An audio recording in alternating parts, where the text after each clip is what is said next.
Action.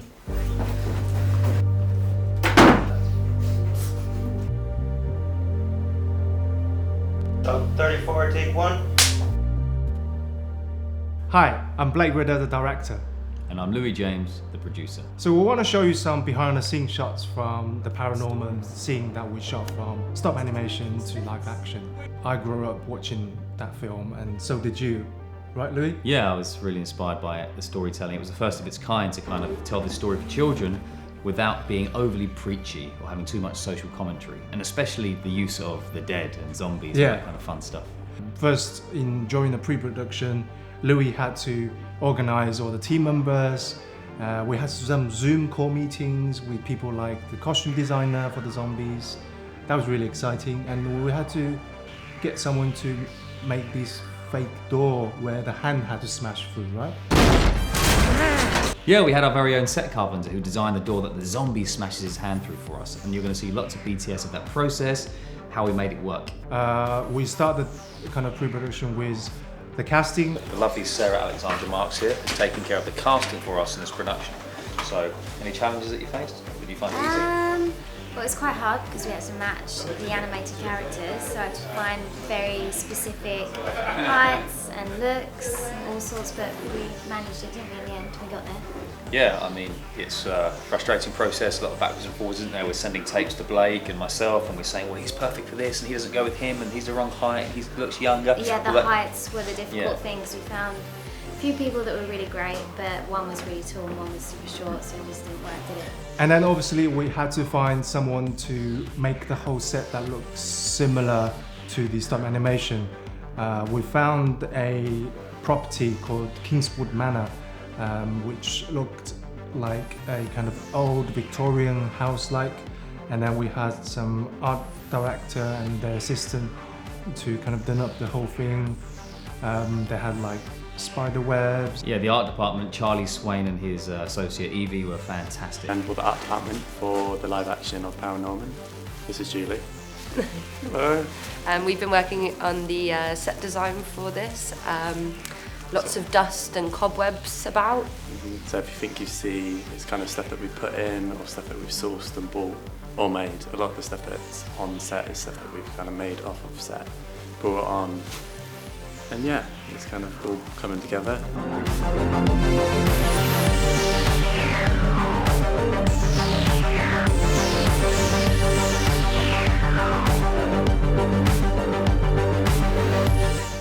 So moving on from that, we had to seek out a very good makeup special effects team. I'm Kate Griffiths, I'm Head of Special Effects. I have two assistants with me over this shoot. I have Hannah and Ella, and we've just done a 12-hour shift and we're quite tired because we've done 5 of these. So we transformed, as you'll see from this time-lapse video here, a normal-looking person to a greeny zombie.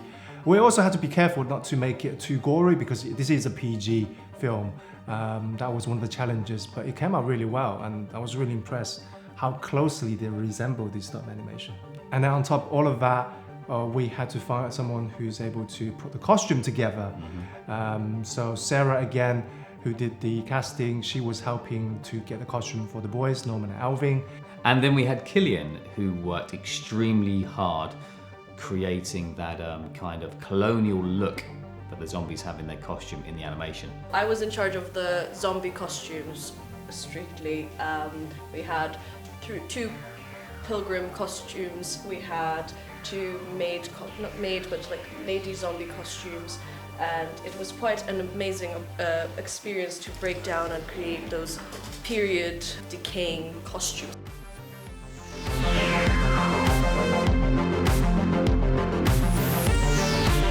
And coming on to the production itself, we had 3 days shoot, which is pretty tight even though for the 2.5 minutes. The reason being is because we need a lot of time to set up each scene. We need a lot of time to put the zombie into their zombie costumes and makeup. We had 5 zombies, so most of the time was spent on zombies. So the first AD, Tom, was really good to kind of schedule it in when to have the zombie to do makeup. And during the makeup time, we shoot the other scenes without the zombies. Having an absolute blast so far. We are coming to the end of our shoot, which has been pretty grueling and quite a lot of moving parts to put together. But I think we're there, and this is the final push, so wish us luck. Also, we had some nighttime shots. As you can see, when the doors open, you can see in the background, it was actually evening time, and that was real evening time. And the rest were actually shot during the daytime, where we had a gaffer, Miles, and he helped me putting all the kind of blackouts, all the windows being blacked out, so it looks like evening. It's a cool shoot. There's zombies and stuff, and green tea.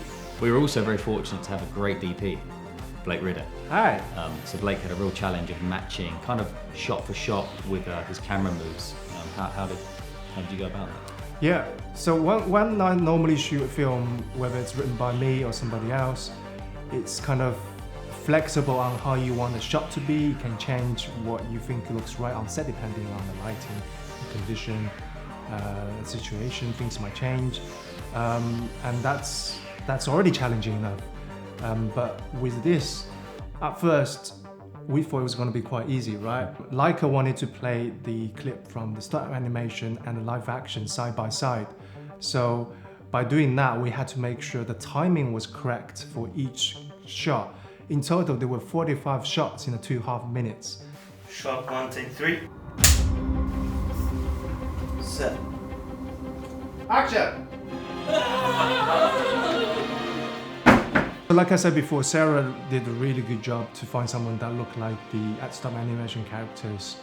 Not only that, the acting they came out with were really strong. They've put on the American accent, but they're actually British. Yeah, a really tough job the actors had, Tom and Ryan, because like Blake said, it's storyboarded and they can actually watch the clip from Paranorman. They've got to make it believable, keep it within the same kind of timing, so they did a fantastic job. Just as the zombies did. The zombies had extreme physicality they kind of had to express, and obviously they're real humans, they're not animation, and they're not real zombies, so that's twist and contort their bodies in ways that would allow them to move, to match the shots we were after, and to physically feel safe every day in those costumes and that makeup. Now, there were a few shots that are quite tricky to do. For example, the doors with the hand coming through. The location we had is a Victorian, really expensive property, and obviously weren't allowed to break the door. So Louis had the idea of getting a carpenter, Josh, who did a really good job on the door, right? He did a fantastic job, and he literally matches up the door, the exact size and the curve at the top of the door. It's really wide, and he built panels within the door that we were able to smash with softer wood. We made this hand up to look like one of the main zombies, so I was able to smash through for that close-up shot.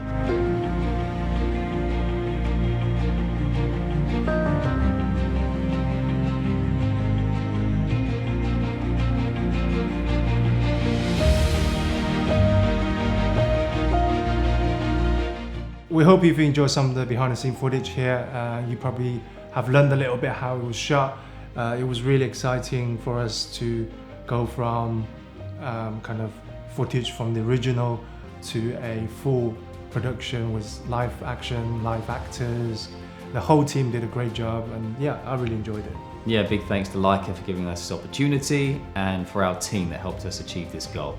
I think I've become a better producer for it, and I think Blake's become a better director for it too.